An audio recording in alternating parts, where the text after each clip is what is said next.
Video kali ini Mimin akan menjelaskan materi vektor untuk yang part 2-nya atau part terakhirnya. Kalau di part 1 itu kan kalian belajar tentang basic-basic vektor yang lebih harusnya sih diajarin di matematika. Nah, tapi untuk yang di part 2 ini Mimin akan jelaskan vektor yang sesungguhnya yang dipakai di fisika. Yuk langsung aja kita mulai videonya.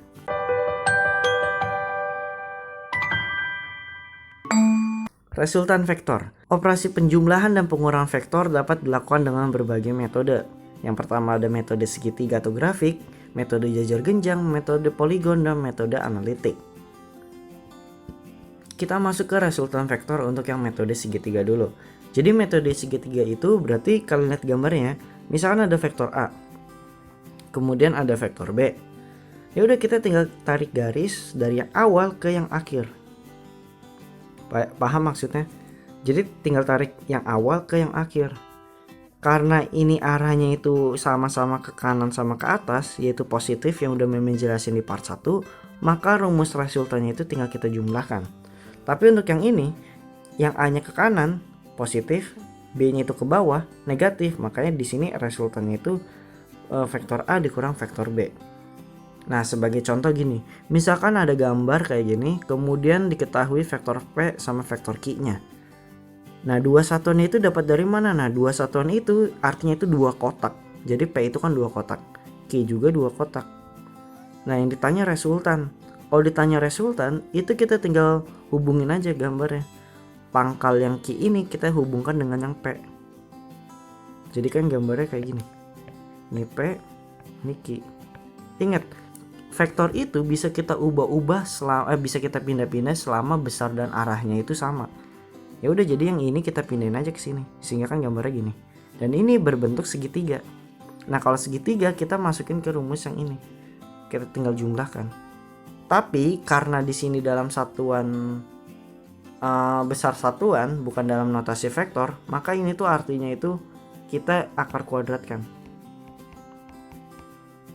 Nah, kita cari Pitagorasnya, maka didapatkan 2 kuadrat ditambah 2 kuadrat yaitu R kuadrat sama dengan 8, didapatkan R nya itu 2 akar 2 satuan. Kebayang maksudnya? Jadi ini penjumlahan doang itu kalau misalnya dinyatakan dalam IJK yang udah dibahas di part 1. Tapi kalau diketahuinya dalam bentuk skalar gini, yaitu 2 satuan, kalian tinggal masukkan yang rumus Pitagoras ini. Selanjutnya ada metode jajar genjang. Jajar genjang tuh sebenarnya prinsipnya sama kayak yang segitiga, bedanya ini sudut yang dibentuknya itu bukan 90. Jadi kalau misalkan di sini cos 90 kan nilainya 0 ya. Cos 90 0, maka rumusnya kan sama aja kayak yang segitiga. Prinsipnya sama. Nah, ada catatan nih untuk yang di metode jajar genjang. Kalau vektor A-nya dan B-nya itu searah, maka sudutnya itu 0 karena kan searah.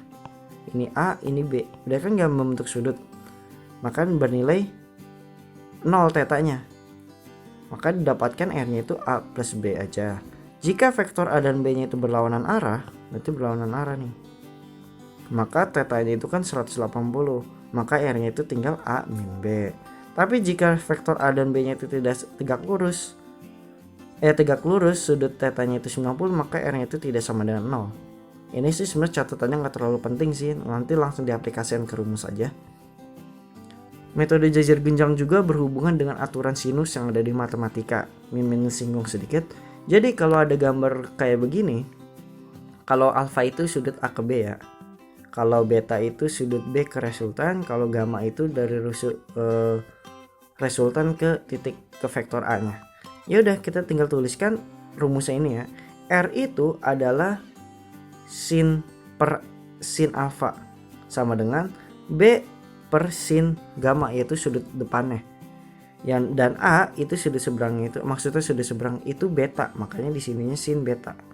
Jadi kalau misalkan diketahuinya itu langsung diketahuinya ya, R-nya itu 5 akar 3, A-nya itu 5, betanya itu 30, ditanya alfa gamma B-nya.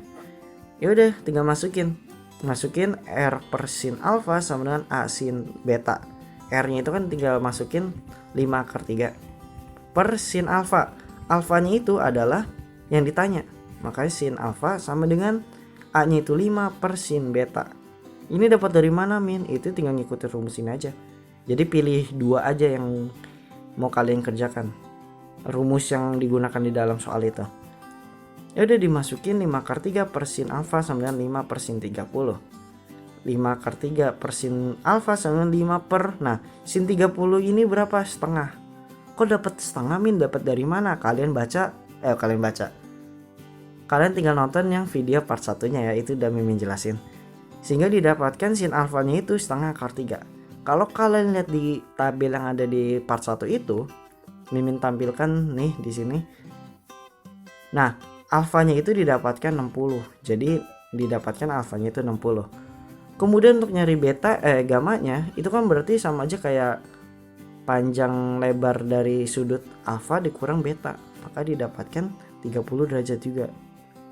Untuk yang nyari vektor B-nya kita tinggal pakai rumus lagi kayak gini, tapi kita pilih 2 aja, yaitu B sama A-nya misalnya. Kalian kalau mau pakai B sama R juga nggak apa-apa kok, tapi Mimin anggap pakai yang BA-nya aja. Ya udah, B per sin gamanya itu kan tadi 30, makanya di sini 30 sama dengan A-nya itu 5. Maka per sin 30. Ya udah, didapatkan B-nya itu 5. Seperti itu aja untuk yang metode jajar ginjang ya. Nah, untuk aturan yang metode poligon ini biasanya tuh hanya dipakai apabila vektor itu dinyatakan dalam satuan vektor ya. Jadi misalnya di sini ada A ke kanan, B ke atas, C itu ke kanan. Maka resultannya itu kita tinggal jumlahkan aja semuanya. Nah, kalau ini sama, kita tinggal jumlahkan vektornya aja. Ini sebenarnya pakai logika bisa sih, kayak orang jalan ke atas, ke kanan, bawah gitu-gitu kan ujung-ujungnya tinggal tarik garis lurus. Berarti tinggal dijumlahkan aja. Di metode poligon itu kan tadi Mimin jelasin dia jarang banget dipakai kalau besarannya itu bukan dinyatakan dalam notasi vektor. Karena untuk mencari yang dalam bentuk skalar gitu, itu biasanya itu menggunakan metode yang selanjutnya, yaitu metode analitis yang paling sering keluar di fisika. Jadi kita bikin nanti vektor-vektor yang ada itu menjadi bentuk seperti segitiga ini. Yang metode segitiga, yaitu tinggal dijumlahkan aja. Bedanya kalau di sini berbentuknya itu sigma, yaitu sumasi dari fx, dan ini sumasi dari fy. Di akar kuadrat kan dengan tan tetanya itu adalah sigma fy per sigma fx. Nah, fx-nya itu rumusnya f cos theta, fy-nya itu f sin theta. Kenapa? Mimin anggap satu contoh ya. Jadi gini. Mimin anggap ya. Nah, di sini theta, di sini fx, di sini f kan. Kalau kalian lihat di aturan sinus yang tadi demi same desa, anggap misalkan sin theta. Sin theta artinya apa? Demi depan per miring ya. Depan tetanya itu ini ya. Ini itu sama aja kayak nilai fy-nya. Berarti fy per miringnya itu f. Maka didapatkan fy-nya itu f sin theta, sesuai kan? Dan begitu pun fx-nya. Jadi jika beberapa vektor bekerja pada satu titik, maka vektor-vektor itu dapat diproyeksikan pada dua arah vektor yang saling tegak lurus, yaitu kita bikin seperti segitiga ini. Vektor-vektor yang sejajar dapat ditentukan resultannya dengan cara menjumlahkan atau mengurangkan. Metode dengan langkah-langkah seperti inilah yang dinamakan metode analitis atau analisis sama aja. Jadi awalnya itu sebelum dapat yang bentuk segitiga ini, itu tuh bentuknya tuh acak-acakan kayak gini. Nah, ini harus kita ubah-ubah dulu. Ya, Mimin ingetin lagi. Kalau arah datar ke kiri maka negatif. Kalau ke kanan itu positif ya. Kalau tegak yaitu yang vertikal, kalau ke bawah itu negatif, kalau ke atas itu positif. Jadi kalau kita lihat untuk yang F1-nya dulu, kan gini. Ini tarik sini. Berarti ini F cos theta. Yang tadi udah Mimin kasih tahu di slide sebelumnya. Ini F sin theta. Oke. Kemudian tapi di sini juga ada F2 cos theta ya. Paham, ini F1, ini juga ada F2 cos theta. Ke bawah sini ada F2 sin theta. Ke sini ada F3 cos theta 3. Dan ke atas sini juga ada F3 sin theta 3. Maka kalau kita nyari sigma fx artinya tuh semua resultan yang di sumbu x. Berarti ada F3 cos theta, F2 cos theta 2 ya ini, F1 cos theta 1. Makanya yang ke kanan itu positif. Sehingga yang ke kanan itu F1 cos theta 1 ditambah F2 cos theta 2 dikurang karena ke kiri, makanya F3 itu negatif. F3 cos theta 3. Untuk yang sumbu Y-nya berarti F1 sin theta 1 ditambah F3. Kok ini F3 sorry. Ini F3 sin theta 3 maksudnya. F3 sin theta 3 dikurang F2 sin theta 2 karena kan arahnya ke bawah. Nanti resultan sama mencari sudutnya itu gunakan rumus ini sesuai yang di slide sebelumnya. Seperti biasa, biar semakin mengerti tentang materi vektor, Mimin kasih soal ini nih. Kalau kalian paham ini, biasanya sih kalian bisa ngerjain tipe-tipe soal vektor lainnya. Jadi di soal itu diketahui maksudnya F1, F2 sama F3. Kita langsung tulis jawabannya aja ya, karena kan diketahuinya itu udah ada di soalnya ini. Jadi gini, ingat di sumbu X, kalau sudut tetanya itu terhadap sumbu X, kita bisa gunakan kalau nyari sumbu X itu tinggal dikalikan cos. Kalau Y itu sin. Sebagai contoh gini, F1 dia udah bergerak terhadap sumbu X, otomatis dia nggak ada sumbu Y-nya dong. Makanya kita anggap Y-nya itu 0. Nih, Y-nya 0. Dan sumbu sumbu X itu minus 6. Kenapa? Karena arahnya ke kiri. Ingat sesuai ketentuan yang sebelumnya ya, kalau ke kiri itu negatif. Kemudian kita nyari F2. F2 berarti kita uraikan, berarti ke sini itu ada F2 cos 60. Yang cos 60 ini. F2 nya itu kan 3 dikali cos 60, 3 per 2. Cos 60 itu kan setengah, makanya 3 per 2.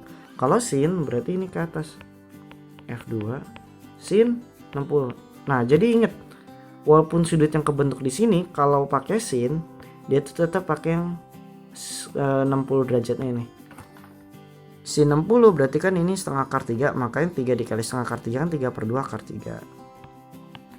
Untuk yang F3 nya sama, berarti ke kanan itu ada F3 cos 60 yaitu 3 per 2 totalnya. Yang ke bawah itu F3 sin theta. Ingat karena ke bawah makanya dia negatif. Negatif 3 sin 60 sama dengan 3 per 2 akar 3. Kita tinggal jumlahkan aja nih semuanya. Minus 6 ditambah 3 per 2 ditambah 3 per 2 didapatkan minus 3. 3 per 2 akar 3 ditambah ini minus karena kan ini minus ya. Berarti 3 per 2 akar 3 dikurang 3 per 2 akar 3 hasilnya 0. Sehingga didapatkan R-nya itu mencari R-nya itu tinggal rumus yang kayak biasa, minus 3 kuadrat ditambah 0 kuadrat, sehingga didapatkan resultannya itu 3 Newton. Kalau kalian mau nyari sudut yang dibentuk ya kalian tinggal masukin tan theta sama dengan kan tadi rumus sigma FY per sigma Fx. Jadi gini tinggal masukin 0 per minus 3. Berarti kalian tinggal cari deh nilai dari tetanya itu. Nah di resultan vektor yang sering dipakai di hukum Newton itu kayak gini. Kalau F1 sama F2 nya itu sejajar, yaitu tetanya itu 0 derajat, kalian tinggal jumlahkan aja. Berarti kan 5 ditambah 4 sama dengan 9. Kalian pasti gak sadar ya kalau ini itu, kan kalian pasti mikir wah ini kan karena searah, berarti kan udah pasti dijumlahkan. Nah kalian pasti gak mikir kalau ini itu termasuk resultan vektor. Jadi yang sesimpel ini itu sebenarnya termasuk ke resultan vektor. Nah kalau bentuknya tadi yang tegak lurus ini, itu kalian tinggal dikasih akar kuadrat atau Pitagoras, sehingga didapatkan 8 kuadrat ditambah 6 kuadrat diakarnya hasilnya 10. Kalau arahnya berlawanan, yang sering kalian belajar di SMP, kalau berlawanan kan dikurang, ya udah tinggal dikurang aja, hasilnya minus 2 Newton. Nah aturan terakhir di resultan vektor yaitu besarnya resultan yang mungkin dari dua buah vektor F1 dan F2 adalah F1 dikurang F2 nilainya itu pasti kurang dari sama dengan resultannya, kurang dari sama dengan F1 ditambah F2. Jadi gini, kalau F1 gini, ntar Mimin review dulu. Nah kalau kalian tadi lihat rumus yang ini, itu kalau terjadi kalau F1 dikurang plus F2. Tapi kalau F1 dikurang F2, itu rumusnya itu jadi A kuadrat plus B kuadrat minus 2AB cos theta. Paham? Jadi kalau negatif nanti itu lambangnya kita ganti jadi negatif, kalau positif ya tetap positif. Cukup sekian untuk pembahasan materi vektor. Mimin harapkan kalian ngerti lah ya apa yang Mimin tadi jelasin. Kalau misalkan ada yang bingung, kalian bisa tanya di kolom komentar, DM Instagram, atau tanya di grup diskusi Fisika Aku Fisika Yes. Sampai berjumpa di video penjelasan materi selanjutnya.